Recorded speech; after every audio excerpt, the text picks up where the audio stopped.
Hola, me llamo Gabriel Merlo y hoy es un día muy importante ya que esto que estáis viendo aquí se trata del primer virus generado completamente por inteligencia artificial y es real y además infeccioso. Ha sido creado por un equipo de Stanford y bueno, yo me he enterado al menos por un post de hace 3 días que ya tiene más de 1 millón de visualizaciones. La gente está volviéndose un poco loca con todo esto.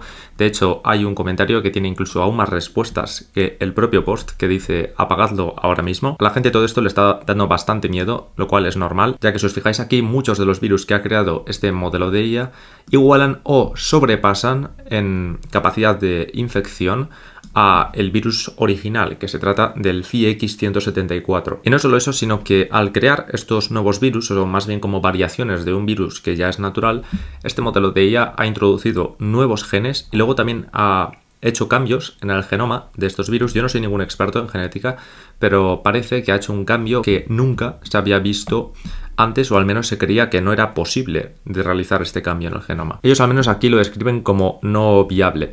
Y bueno, la pregunta que os estáis haciendo probablemente es ¿qué infecta este virus en concreto? Infecta bacterias, o bueno, en este caso han experimentado con la bacteria E. coli. De hecho, para que os podáis hacer una idea de cómo funciona un virus de estos que se suelen llamar bacteriófagos, como podéis ver aquí, que es un tipo de virus, los llaman bacteriófagos. Algunos de ellos tienen esta forma que veis aquí, pero en concreto para este paper es la imagen que habíamos visto antes.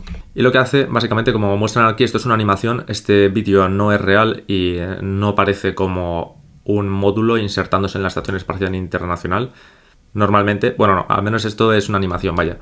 Pero bueno, como podéis observar, se reproduce dentro de la propia bacteria y luego acaba pues matando a la bacteria, básicamente. Y bueno, como muchos sabréis, se dice que la resistencia a los antibióticos por parte de las bacterias es un problema que, bueno, ya es un problema y que cada vez va a ser más grande. Y lo bueno que tienen los bacteriófagos es que en conjunto con los antibióticos parece que se pueden hacer terapias mixtas bastante efectivas. Por ejemplo, aquí tenemos un caso de Tom Patterson que le salvó una terapia que era como un cóctel de bacteriófagos que se lo inyectaron y justo le ayudó a sobrevivir a su infección. Pero bueno, yo no soy ningún experto en biología, ni viruses, ni mucho menos. Esto es información que he estado investigando desde que ha salido el paper. Y la buena noticia es que en los resultados que han tenido, aparentemente tenían una serie de bacterias de E. coli que tenían resistencia al fago natural, que es FIX74. Pero ellos con un cóctel, como una mezcla de todos estos fagos que ha generado este modelo de inteligencia artificial, todos estos nuevos viruses que ha creado, pues pudieron atacar estas bacterias que eran resistentes y estas bacterias resistentes no pudieron, por así decirlo, como defenderse. O aquí al menos ellos usan el término que el cóctel overcome, o como que superó a las bacterias, digamos. No sé si eso significa eliminación, pero bueno, supongo que ayudaba en el tratamiento. Y ellos con este modelo que han creado, que ahora vamos a ver cómo lo han creado porque es otra parte súper importante del proceso que merece la pena conocer porque es muy interesante, han conseguido generar 16 fagos, estos viruses que atacan a bacterias, y han logrado desarrollar 16 que son viables, es decir, que pueden infectar. Que además mencionan que tienen cierta novedad en términos evolutivos en su genoma, digamos. Por cierto, me encantaría poder entrevistar a alguien que sepa mucho de la intersección entre la genética y la inteligencia artificial. Estoy comenzando un nuevo formato de entrevistas. Entrevisté a Chema Alonso en el primer episodio, tenéis ese vídeo en el canal, os lo recomiendo mucho. Y bueno, diréis, ¿es la primera vez que de verdad un modelo de IA genera un virus que puede infectar de verdad a organismos biológicos? Pues sí. Y es porque realmente es un problema mucho más difícil de lo que parece. Bueno, ellos ya nos lo dicen aquí en la introducción, crear de una manera inteligente un genoma entero es un desafío enorme. Y bueno, ellos apuntan a una serie de evidencias y de papers que nos hacen ver un poquito por qué es tan difícil crear algo como un virus desde cero y hacerlo bien. Porque estos virus tienen muchísimas como letras. De hecho, aquí en este archivo de texto me he descargado el genoma entero del virus original FIX174. Y como os podéis fijar, son 4 letras diferentes. Tenemos la G, la A, la T y la C. Y van todas como encadenadas. Y lo que nos dicen en este paper es que si tenemos mutaciones o lo que sería, por ejemplo, igual un error en la generación del modelo del genoma de un virus que esté creando desde cero, pues aquí dicen que el 40% de las mutaciones random son letales. Es decir, con solo ya cambiar algo tan pequeño, de algo tan largo como todo un genoma, ya te puedes estar cargando a tu creación. Y eso que estamos hablando de algo tan pequeño como un bacteriófago en este caso. Luego las bacterias tienen mucho más genoma y luego las células eucariotas tienen incluso más genoma y así sucesivamente. Y no solo eso, sino que si nos fijamos en este otro paper donde analizan el genoma de la levadura, si tú tienes un modelo que está generando genomas, no solo debes de evitar que se equivoque en una generación, sino que el modelo también tiene que entender cómo se relaciona cada una de esas letras y luego genes entre sí. Y también nos hacen link a un paper, que es este, en el que nos dicen que ellos han creado 23 millones de doble mutantes que aparentemente son como una célula donde 2 genes han sido alterados a la vez. Y han identificado que solo haciendo este doble cambio ya se han visto como 550.000 relaciones negativas y 350.000 positivas. Es decir, que ya solo incluso haciendo 2 cambios, tal que así, pueden ver cambios negativos, que bueno, negativos dentro de negativos se refieren a incluso de crecimiento, algunos pueden ser mortales, y eso que estamos hablando de solo 2 mutaciones, está todo interconectado, y es por eso que es tan difícil generar correctamente un genoma entero de algo como, por ejemplo, una variación del virus FID-X174. Y es que esto es un problema muy multifactorial. Queda ahora ver qué arquitectura necesitamos, luego queda ver cómo se crea ese virus. Son un montón de pasos, pero de verdad esto es un paper que posiblemente podría estar marcando historia en el campo de la ciencia, por lo que de verdad merece la pena ver cómo lo han realizado. Así que el siguiente paso sería, obviamente, entrenar un modelo que sea capaz de hacer esta generación. De hecho, yo estos links os los voy a dejar en la descripción para los que seáis más curiosos. Ellos han hecho open source estos modelos con los que han generado estos virus. Tenemos a Evo2 aquí dentro de Hugging Face con 7 billones de parámetros. Bueno, me he ido a beber algún momento, pero tenemos tanto Evo2, que es uno de los modelos, como Evo1. Ambos los tenéis en Hugging Face, os voy a dejar los links en la descripción y podéis usarlos si queréis.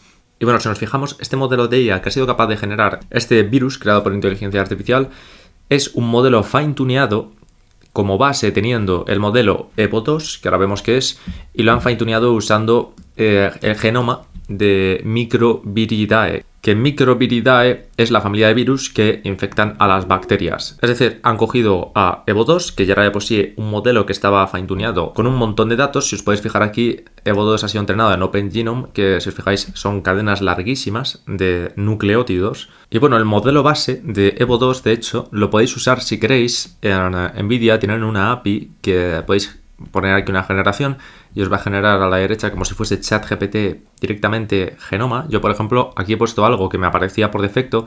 Tienen aquí 3 ejemplos. Dicen, tiene el Human Transposable, bueno, tienen aquí Homo sapiens y luego también tienen algo de la E. coli. Y tú lo pones aquí como si se tratase de ChatGPT, te hace un autocomplete token por token. Ahora hablaremos de cómo funciona la tokenización de todas formas para este tipo de secuencias de genoma. Perdonad si no me sé muy bien los términos de genética, pero bueno. ¿Y qué hace a este modelo tan especial? Pues es la arquitectura de Stripped-Hyena y luego también lo han entrenado usando algo llamado Savannah.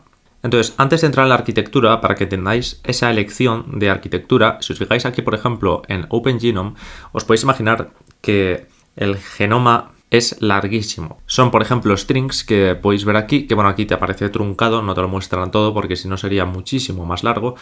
Y son secuencias de texto larguísimas, o bueno, digamos de estos caracteres seleccionados para los nucleótidos. ¿Y por qué no se usa una arquitectura de decoder only similar al transformer? Porque, bueno, aquí tengo el paper de Attention is All You Need, solo porque sé que aquí tienen una gráfica que nos interesa bastante, y es esta, bueno, es más bien una tabla, donde, si os fijáis, si miramos el coste computacional de la self-attention, escala cuadráticamente, como podéis ver aquí, es n por n, y cuando nosotros tenemos secuencias de ADN que son larguísimas, pues aquí es cuando entramos en problemas. Por ejemplo, aquí el genoma de una bacteria tiene entre 160 y 10 millones de pares de bases de ADN. Entonces, si tenemos un coste cuadrático y queremos procesar secuencias de ADN cada vez más largas, pues vamos a tener un gran problema. Y es aquí donde entran 2 componentes que tenemos que entender. Y el primero es esta arquitectura de Jena. Y luego tenemos otra iteración sobre Jena que se llama Stripped Jena. Que ya si nos vamos fijando en el abstract, nos dicen que comparados con los Transformer, por ejemplo, son hasta 100 veces más rápidos en secuencias que tengan una longitud de 64.000 n igual a 64.000 de longitud. Es decir, puede que la secuencia de ADN que tú tengas que generar no sea igual larguísima, pero para tú entrenar al modelo correctamente en el preentrenamiento, donde sí que tienes que introducirle secuencias de ADN posiblemente larguísimas, ahí sí que sí vas a tener grandes problemas si estás usando un transformer. Y aquí es donde entra Jena con esta ventaja que tiene, ya que su coste computacional no escala cuadráticamente, es subcuadrático. Entonces, ¿cómo logran que sea subcuadrático? Pues ellos lo que usan son convoluciones. Entonces, imaginaos que nosotros tenemos un input y en este caso nuestro input son las letras C, T, A. Entonces, lo primero de todo, por cada letra vamos a tener un solo token. Es decir, la A igual es un 1, la C es igual a un 2, la G un 3 y la T un 4.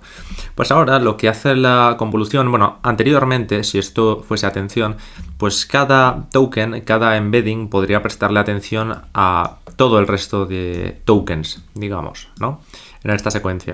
Pero ahora con la convolución, lo que originalmente se hace con la convolución es simplemente tener una ventana, una longitud de filtro con una cantidad X de parámetros.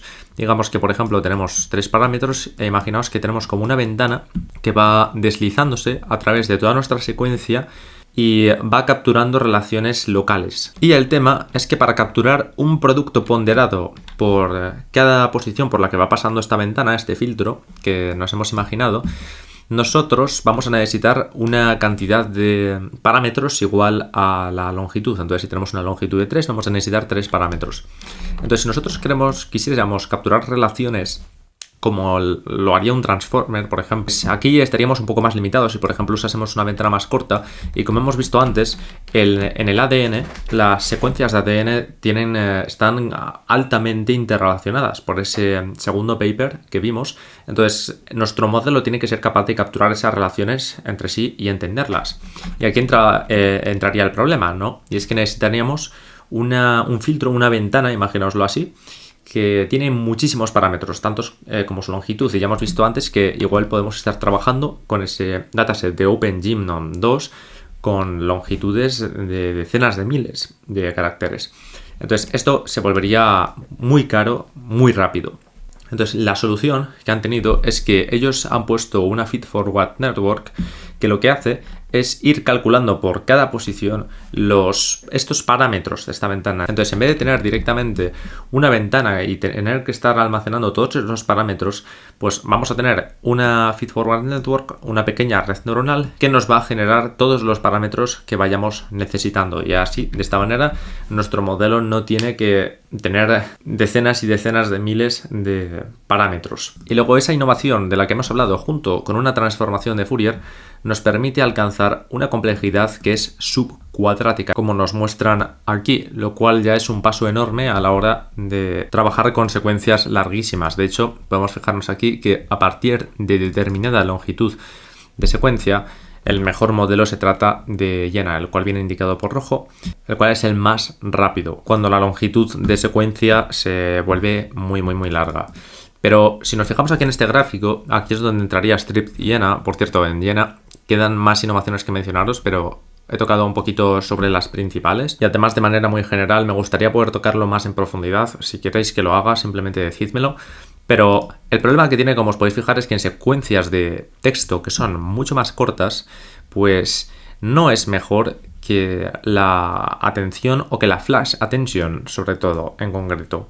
Y eso también es un problema, ya que, por ejemplo, el virus bacteriófago con el que van a estar trabajando tiene un ADN de 5.386 bases, es decir, de 5.386 letrillas, que cada letrilla ya sabemos que equivale a un token, por lo tanto no es una secuencia con la que estar trabajando demasiado rápida. Entonces, si Jena solo verdaderamente nos merece la pena cuando las secuencias de texto son larguísimas, pues ¿qué hacemos cuando son muy cortas?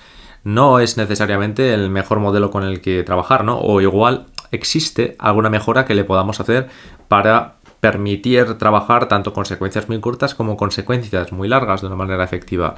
Y ahí es donde entraría Strpt-Jena, que es lo que se llama una arquitectura multi-hybrid. Multi-hybrid significa que hay múltiples operadores involucrados. Strpt-Jena tiene una mezcla de 3 Jenas diferentes, que son Jena SE, Jena MR y luego Jena LI. ¿Qué es esto? Pues ellos han adaptado diferentes versiones de Jena, como nos dicen aquí, para ser lo más óptimas posibles con el hardware, ya que tenía un problema con la transformación de Fourier que, a pesar de que requería de menos complejidad computacional, pues es un algoritmo que no está perfectamente adaptado a nuestras GPUs, por lo que se acababa volviendo Jena, con esa convolución bastante larga, pues se acababa volviendo más lento que en la Attention o la Flash Attention. Pero aquí introducen Jena Short Explicit y luego también una Jena de rango medio y luego una Jena de un rango muy largo, muy similar a la que hemos visto antes con un filtro tan largo como la longitud de la secuencia, que eso era lo que habíamos visto antes, pero ahora vamos a estar introduciendo una versión de Jena que tiene un filtro con una longitud fijada de 7 y luego vamos a tener una Jena de una versión media con un filtro de una longitud fijada de 128, lo cual es una selección bastante interesante para el ADN, ya que va capturando a diferentes niveles. Tenemos un nivel mucho más pequeño, tenemos un nivel algo más largo, puede que esté leyendo a nivel de gen, y luego tenemos una versión de Jena que lee todo el genoma completo. Lo bueno que tiene la versión de Short Explicit de Jena es que tiene un throughput muy alto, ya que son filtros de una longitud de 7, pues puedes implementarlo como una serie de multiplicaciones pequeñas que encajan muy bien en los tensor cores de nuestra GPU.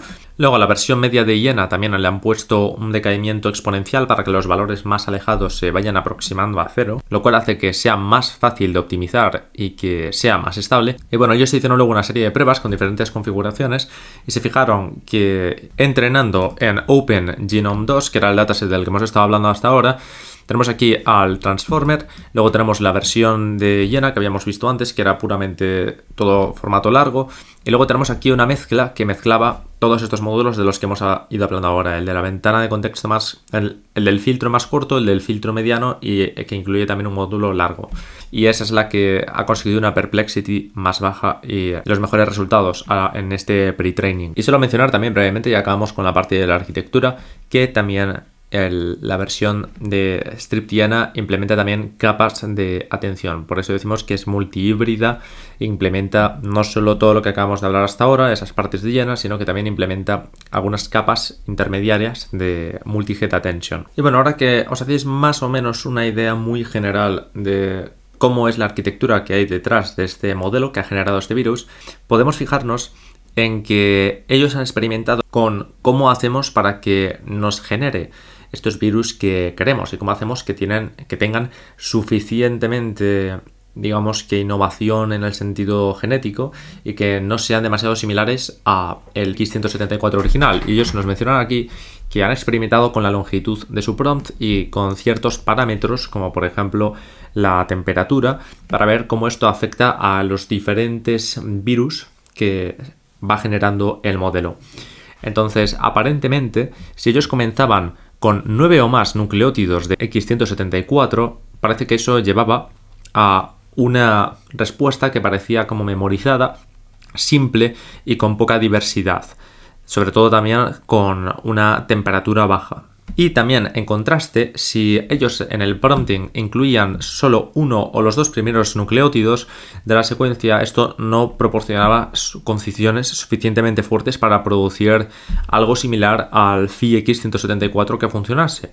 Así que han llegado a un punto intermedio en el que dicen que usando entre 4 y 9 nucleótidos y una temperatura de entre 0,7 y 0,9, pues logran generar... es como el sweet spot para la generación de genomas que sí que son similares a X174.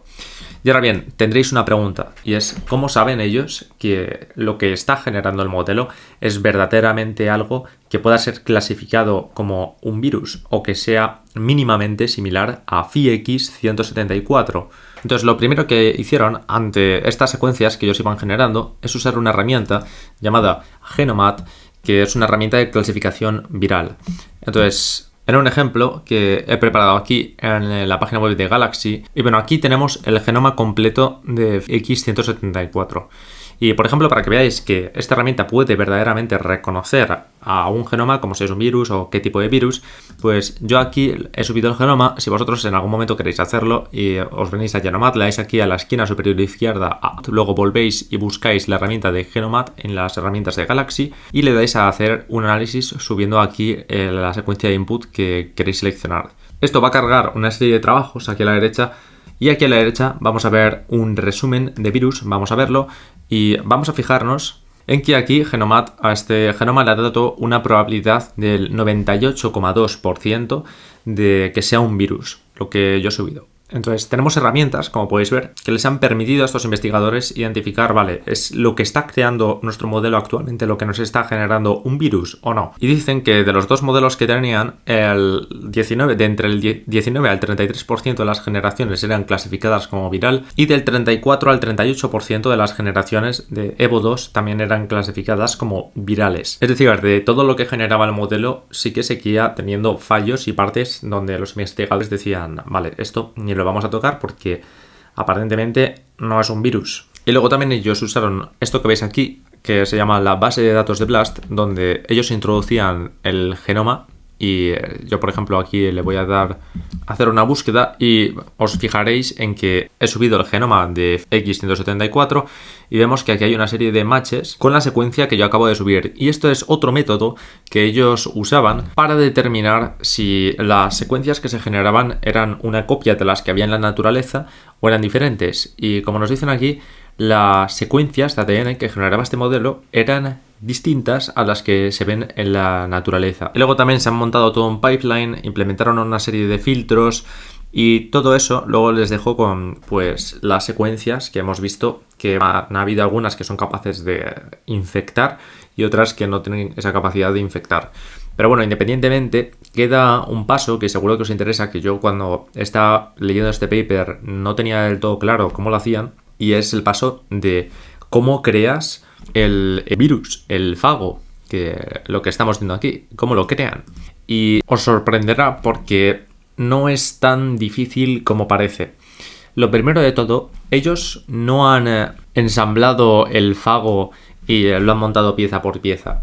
Ellos han aprovechado la maquinaria interna que ya tiene la bacteria E. coli para que la bacteria misma construya el virus, al igual que construiría virus si fuese infectada la bacteria por ese virus originalmente. Los genomas que generaba este modelo tenían de 4 a 6 kilobases y eso es demasiado largo para crearlo, así que lo dividieron en dos partes y a través de esta empresa que se llama Twist Bioscience, pues lograron crear, sintetizar o manufacturar de manera sintética ese ADN que ha creado el modelo, pues esta empresa lo crea y lo crean en dos partes. Y luego lo que hay que hacer, evidentemente, para poder tener toda la secuencia de ADN junta, es juntar esas dos partes. Y eso se hace realizando un ensamblaje de Gibson, que aparentemente lo hicieron con algo llamado un Hi-Fi DNA Assembly, que lo que hace aparentemente es que pone las dos secuencias, que puede ligar, por así decirlo, como las dos secuencias de ADN en este proceso, que aparentemente lo dejan durante 15 minutos a 50 grados. Yo no soy ningún experto en esto, yo no sé sobre genética, pero es un poco sobre lo que he ido mirando y aparentemente pues esto puede, pues, como juntarlo. Y de esta manera, pues, acaban ya con todo ese ADN que necesitan de virus, que luego ahora tienen que introducir en la bacteria para que la bacteria comience a generar, fabrique los virus que los investigadores querían crear por ellos. El problema ahora es cómo logran introducir en la bacteria de E. coli el ADN del fago para que la bacteria comience a fabricar los virus que quieren los investigadores. Entonces, para esto ellos necesitan una bacteria competente. Y una bacteria competente significa que tiene una membrana permeable para que pueda entrar a través de la membrana el ADN. Y hay diferentes métodos para lograr transformar una bacteria E. coli en una bacteria competente. Tienes opciones. Una de ellas, por ejemplo, es comprar estas bacterias directamente. Tú las puedes comprar. Aquí pone, por ejemplo, E. coli químicamente competente, porque aparentemente hay como uno o dos mínimo métodos para transformar una bacteria en competente. Uno de ellos es químico y tú lo puedes comprar Aunque ellos aparentemente lo que hicieron es comprar este kit de Mix and Go para transformar a las bacterias E. coli que tenían en bacterias competentes, para que a continuación pues pueda entrar ese ADN de su virus en la bacteria y que la bacteria comience a fabricar nuevos virus en el interior, como en esta animación, pero en vez de haber un virus exterior simplemente hubiese entrado el ADN directamente en la bacteria y la bacteria comienza a generar los fagos por los investigadores y luego se abre la bacteria.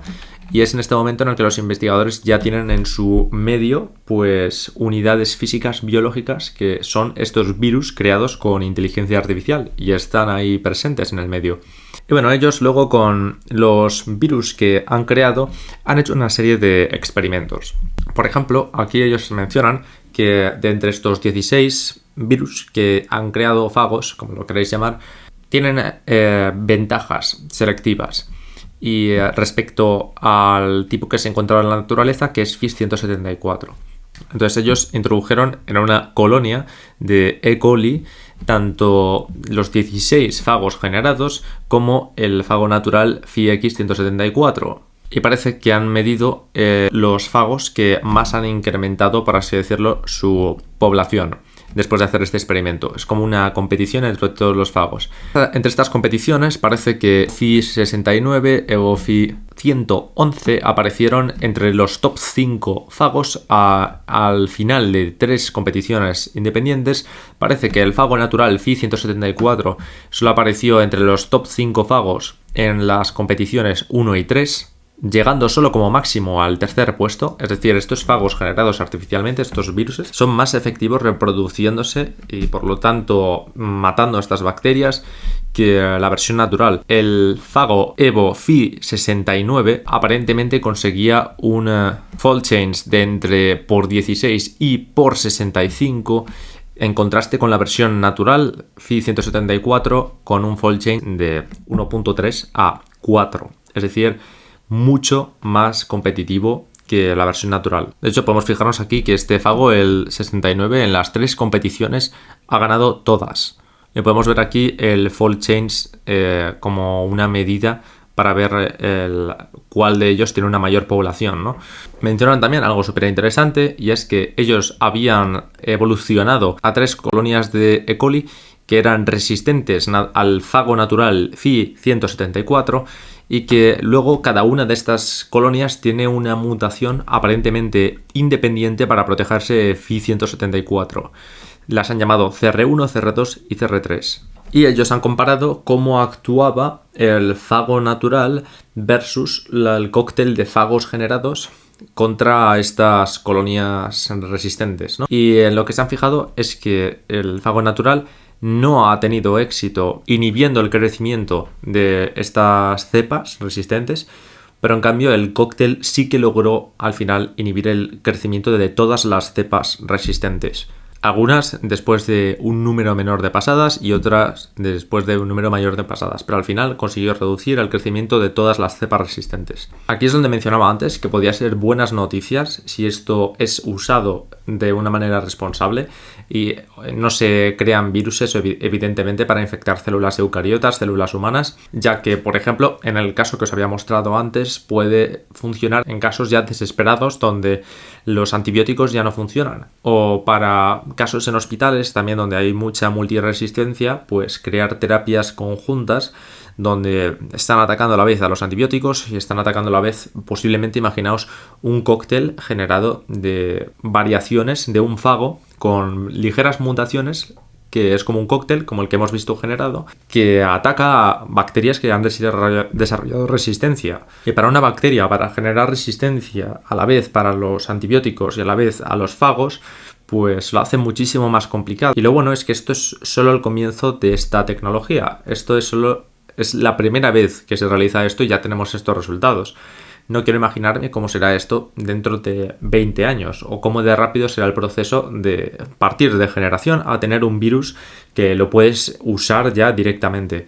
O incluso si podrás tener un modelo que ni siquiera teniendo un fago natural con el que hacer variaciones o en el que hayas entrenado, pues que simplemente como input los datos de la bacteria, pues que pueda generar un fago que pueda atacar directamente a esa bacteria. Un fago generado completamente de forma artificial. Y tenerlo así de rápido tiene, no sé, posiblemente muchas aplicaciones.